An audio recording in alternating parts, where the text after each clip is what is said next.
अरे चल तो डहरिया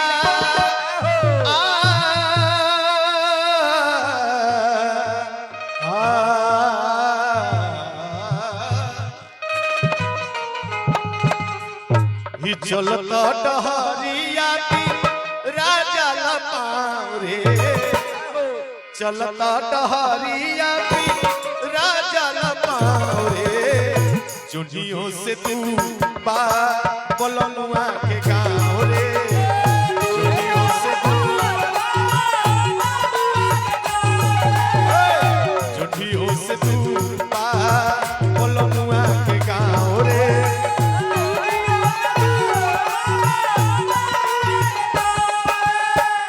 चलता डहरिया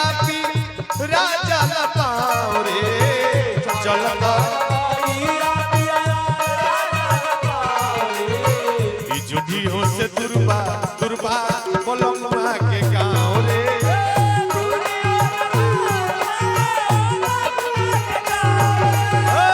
जुझियों से दुर्बा बोलनुआ के गाँव रे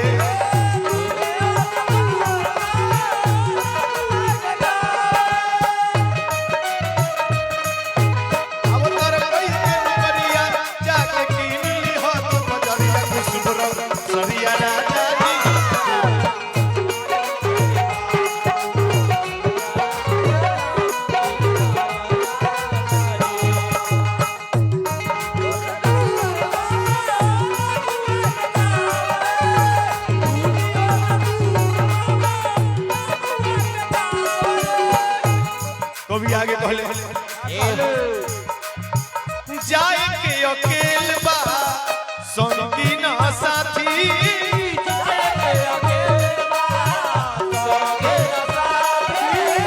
नहीं के सवारी रे गाड़ी घोड़ा हाथी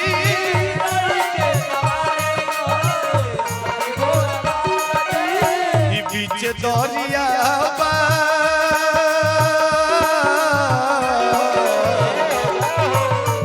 बीच दरिया बादरी आओ नहीं खेनाओ रे बीच दरिया बादरी आओ नहीं खेनाओ रे जुझियों से दूर बा बोलनुआ के गाँव रे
बड़ा रे कठिन व्यापार कोइल बदनी